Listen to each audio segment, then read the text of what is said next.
para não ficar em minhas palavras, né, o que eu falei no primeiro vídeo, está escrito aqui assim, olha. Não havia uma forma exata de pregação no primeiro século da era cristã. As homílias, né, eram familiares, conversas entre famílias sobre acontecimentos bíblicos, sobre a aliança, sobre o evangelho, sobre o ministério de Cristo. Reuniões cristãs, as reuniões cristãs eram secretas por causa das grandes perseguições. Nero foi um deles. A partir do século IV, as condições de opressão mudaram. A igreja já não precisava mais se esconder nos subterrâneos de Roma, em cavernas, em montanhas. Então, simplicidade e pureza evangélica vai tomar uma outra proporção. E as homílias vão começar a ser enfeitadas, vão começar a ter uma expressão mais de estudo, daquela coisa maçante de você bater ali, igual o pregador, que ele senta, estuda aquela passagem. A gente aprendeu em geografia bíblica, né? Pode estudar aquela montanha, aquele relevo, para poder trazer algo diferente. Então não era desse tipo, era mais uma conversação. Que através da pregação, não. Quando foi liberado as pregações, as primeiras ministrações, elas começaram a ter um arranjo melhor, né, para a gente poder compreender isso. Vamos falar sobre oratória, eloquência e retórica. A forma mais fácil e ágil de eu explicar isso para vocês de maneira que vocês entendam e que vocês não embolem a cabeça de vocês é essa. Vou falar, não tem outra frase melhor. Oratória, eloquência e retórica. Oratória, arte de falar em público, certo? Eloquência, arte de falar bem em público, a forma que eu vou falar em público. Retórica, a retórica, digamos que é uma junção dos dois. Eu falo em público, eu falo bem, mas a retórica é a arte de eu convencer o meu público, a forma que eu estudei para isso, as técnicas que eu estudei para poder falar com o meu público, certo? Então vamos lá. Oratória, arte de falar em público. Eloquência, como falar em público. Retórica, arte de convencer o público, certo? Aí ali a gente vai discorrer, vamos lá. Oratória, quando eu estou falando em público, eu tenho que falar de maneira atrativa, de maneira que você prenda-se, né, aquilo que eu estou te falando.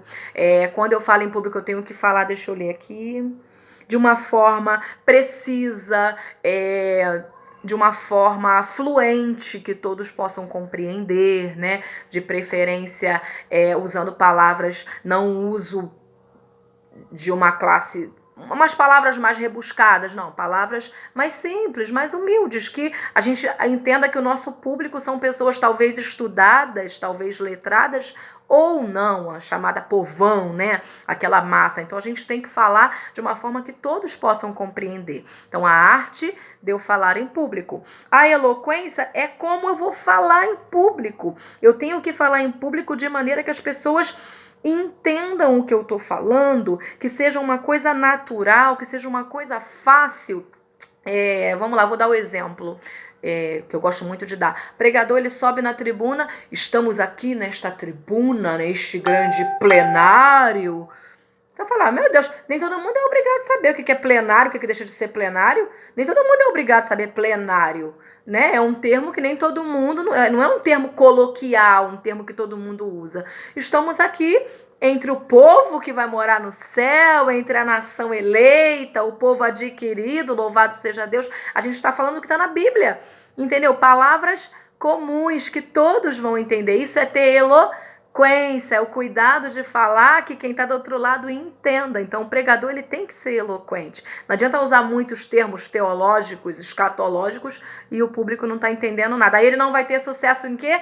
Na retórica, né? Que é o retorno, rebene cantarabanda súbia, do público. Não adianta eu subir na tribuna, eu estar com uma oratória muito boa, eu falo muito bem, né? Se a minha eloquência, eu estou usando vários termos que o público não está entendendo. Então eu não vou ter aquele retorno dele saber qual é a mensagem que está sendo direcionada. Aí Deus falou comigo através dessa palavra. Então a retórica é o retorno, é o convencer o povo. Eu creio que é o mais difícil, né? É fácil talvez a gente falar bem, a gente saber falar em público, mas a gente às vezes escorrega na eloquência e acaba escorregando na retórica. Se a nossa eloquência não for, joinha, nossa retórica está lá embaixo e a gente não alcança o que Jesus quer, que é as vidas serem convencidas pela mensagem, né? Porque nós, quando portamos a palavra, é o momento, não é o mais importante. Eu não gosto dessa coisa de ser o mais, agora é o mais importante. Não! Arabandaraçubi cantarás. Eu já conversei um pouquinho com vocês sobre isso. Todo culto é importante. Quando eu entro, quando eu consigo vencer o meu eu, a minha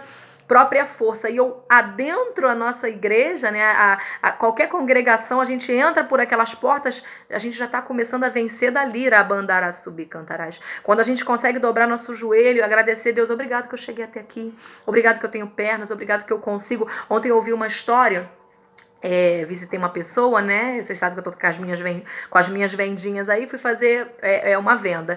E ali eu conversei com uma pessoa e ela falava de um bebezinho que tá lá no Albert. E ela dizia que o bebê, ele nasceu no Albert, ele tá lá, né? Fica lá, já fez um ano agora em setembro, o bebê. Não lembro agora o nome do bebê, também não quero expor o bebê. E me prendeu a atenção quando ela falou pra mim assim, eu tô apaixonada pelo bebê. Porque assim, a família quase não vai lá visitar esse bebê.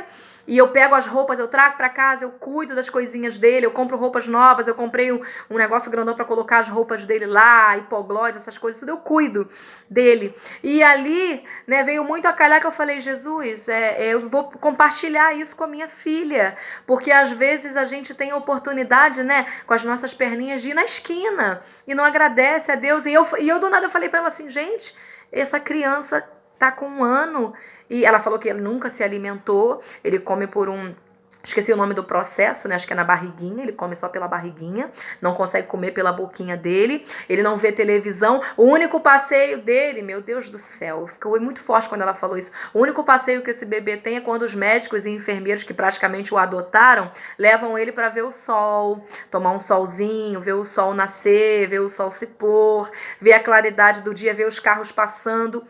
1 ano ele tá assim. Narabandaraçubi cantarás. E às vezes teu filho dá chilique, porque ele queria ir num parque de diversões, né? O nosso filho, né? Os nossos filhos. Às vezes nós reclamamos, né? Caraca, esse dinheiro esse mês só vai dar para sair um dia. Eu vou escolher se eu vou numa pizzaria, ou se eu vou ao shopping center, ou se eu vou a um cinema. E a gente às vezes reclama, né? Da vida, né? Meu Deus, eu não tenho uma qualidade de vida pro meu filho. Eu queria dar ao meu filho toda semana a oportunidade dele ir num lugar diferente, dele conhecer um ponto turístico diferente. E eu falei, meu Deus, essa criança não sabe o que é um McDonald's, porque não sabe nem o que é um arroz e feijão. Essa criança não assiste um programa de televisão, um desenho animado. Então vamos dar valor ao que a gente tem. Talvez você tenha pouco, mas pensa que o pouco que você tem ainda é muito perto de pessoas que você nem conhece. Eu acabei de conhecer ontem a história desse bebê.